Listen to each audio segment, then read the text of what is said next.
long after joining WEA Hunter's Links to Learning team in 1999, Rowan Cox's passion for education was sparked when she saw a logical approach to providing practical ways for young people to engage in education. The result was the creation of the Alesco Senior College, which has now seen more than 1,000 young people across the Hunter and Mid-North Coast successfully complete high school studies. This approach saw her progress through the organisation, where she continued to identify niche markets and logical ways for people to engage in learning. In 2016, Rowan was appointed Executive Director and continued, with the support of a volunteer board and staff of about 30 people, grow the not-for-profit organisation. Today, the organisation employs 97 permanent staff plus dozens of part-time tutors and experienced a 350% increase in income in just 4 years.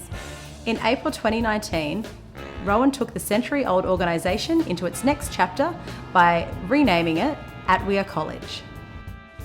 Welcome, Rowan. Thanks so much for joining us. Thanks for having me. To begin, could you please tell us what makes a good leader? I think there's a couple of elements that make a good leader. I think consistency is really critical for good leadership. I think having a really clear vision of what it is that you're trying to achieve as a leader, because if the leader doesn't have a clear vision, how can we expect all the other team members to participate in that? But I think clear vision balanced with a sense of humility is so important. I think it's really critical that leaders are not afraid to have a conversation or a discourse where they might not always be right. So I think a clear vision with humility is really important. And then along with the consistency is the setting clear expectations. Remembering people are not psychic, that they do need to understand what it is that they're trying to achieve. And so by bringing all of that together, I think those elements make really strong leaders. What do you believe has shaped your leadership style? I think there's been a couple of elements that have shaped my leadership style. I personally have a really strong need for developing respect and trust between those people who are working very closely together. And I think that that then passes along to those who are within my team about having the mutual respect and developing trust between understanding that although my team members may not do everything the way I would do it, them actually achieving the outcome is the most important thing. And it's all right to let them go and to achieve the goal in the way that suits their needs best. I think having the opportunity to be bold and try new things and to see them unfold and to see them work out has developed my leadership style around encouraging others to be bold and encouraging others to think outside the square. But mostly I think what's developed my leadership style has been the opportunity to be mentored by people in front of me who have helped temper my very strong convictions with being able to see a way forward in a manner that helps other people come with that journey. So my natural style is to be very strong in my convictions and to rush at things and make things happen.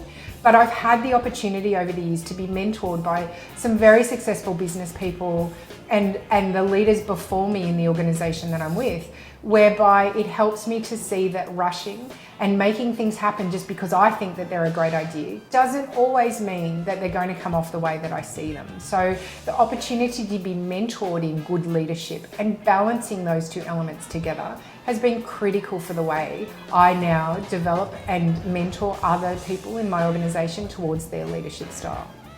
What motivates and drives you, Rowan? The thing that motivates and drives me the most actually is not being tied by convention.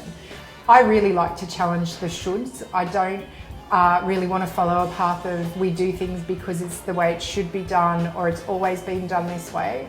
I really like to find the logical answer to a problem and then enact that by doing what is necessary and what is logical and what is needed, but not necessarily being tied by the we should do it this way or it should look a certain way or it should be done a certain way, unless there's an absolute need for that.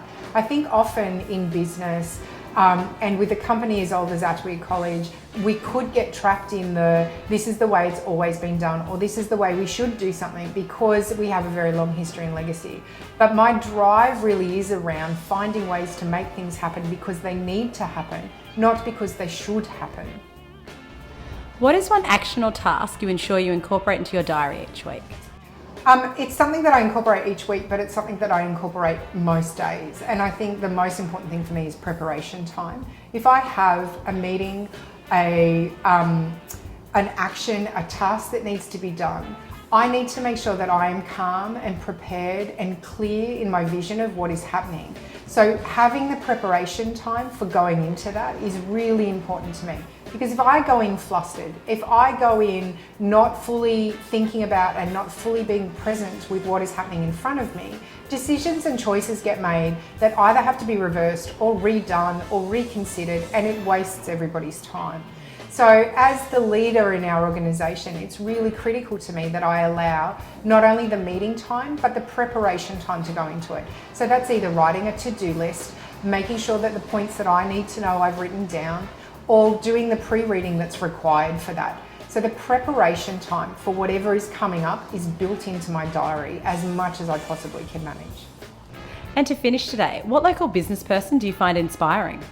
I think there's probably a couple that I find inspiring. When you work in not-for-profit like I do, sometimes you're inspired by those who have a very strong philanthropic bent, and then you also have inspiration drawn from people who make good business decisions.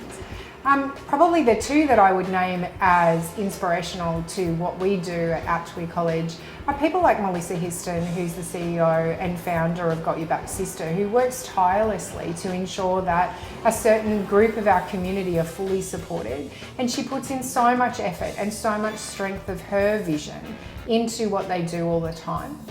The other person is Amber Bibby, who works for State Training Services and is now the state market manager, and she's in Sydney at the moment. But she's been a long time mentor of mine about being a woman in business and in a traditionally male-oriented education sector, and how to have conviction of your belief and to make those things happen. So two very strong women are probably the most inspirational, but they do sit on both sides of that not-for-profit business, where one is very strong in the philanthropic and the other is very strong in the business. Excellent, great way to finish today. Thank you so much for your time. Thanks for having me.